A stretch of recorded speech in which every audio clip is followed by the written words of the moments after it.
नगर शहरामध्ये विचार भारती परिवाराच्या माध्यमातून सातत्यानं शहराच्या वेगवेगळ्या चांगल्या कामांबद्दल उपक्रम हाती घेतले जातात आणि आज देखील राष्ट्रसंत गाडगेबाबांच्या जयंतीच्या निमित्तानं देखील आज एक अत्यंत चांगला उपक्रम विचार भारती परिवाराच्या माध्यमातून आज घेण्यात आला, तो म्हणजे ई कचरा संकलन। की जगामध्ये फार मोठा आता प्रश्न ई कचऱ्याच्या बाबतीत निर्माण झालेला आहे की याचं डिस्पोजल होत नाही आणि म्हणून याच्याकरता एक चांगला उपक्रम हाती घेण्यात आलेला आहे। आज या सर्व उपक्रमामध्ये ज्यांना शहराच्या बाबतीमध्ये चांगलं काम झालं पाहिजे अशा विचाराचे नगरसेवक याच्यामध्ये सहभागी झालेले होते, अनेक सामाजिक संस्थांमध्ये सहभागी झाले होते, अनेक नागरिक आणि आमचे महानगरपालिकेचे सर्व कामगार बांधव हे देखील याच्यामध्ये सहभागी झाले होते।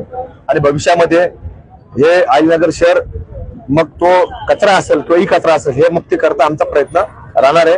विचार भारती परिवाराने असेच उपक्रम शहरामध्ये राबवत राहावा अशी अपेक्षा व्यक्त करतो। त्यांच्या प्रत्येक कामामध्ये आम्ही सगळेच कार्यकर्ते सातत्य ठेवून काम करत राहू।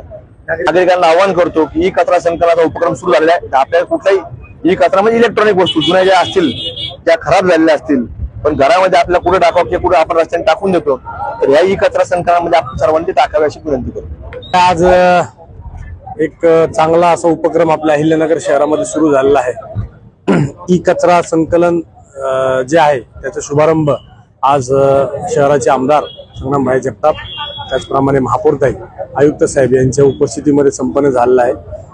शहरामधील विचार भारती आणि अहिल्यानगर महानगरपालिका यांच्या संयुक्त विद्यमाने जरी हा उपक्रम सुरू झाला असेल तरी शहरातील विविध NGO याच्यामध्ये सहभागी झालेले आहे, जसं की जानी फाउंडेशन आहे, हरियाली आहे, एसा आहे, परत तुमचं ह्याचा आहे, क्रीडाय आहे, अशा विविध NGOजनी पण यामध्ये सहभाग घेतलेला आहे। मी नागरिकांना आवाहन करतो की आपल्या घरामध्ये जे जुने इलेक्ट्रॉनिक वस्तू असतील ज्या काही कामाच्या नाहीत किंवा ज्या आपल्याला बाहेर कुठे टाकाव्या ते समजत नाही अशा वस्तू आपण आता आम्ही शहरामध्ये आम्ही जाहीर केलेलं आहे, ते स्पॉट ठरलेलं आहे, त्या ठिकाणीच आपण ते टाकावे।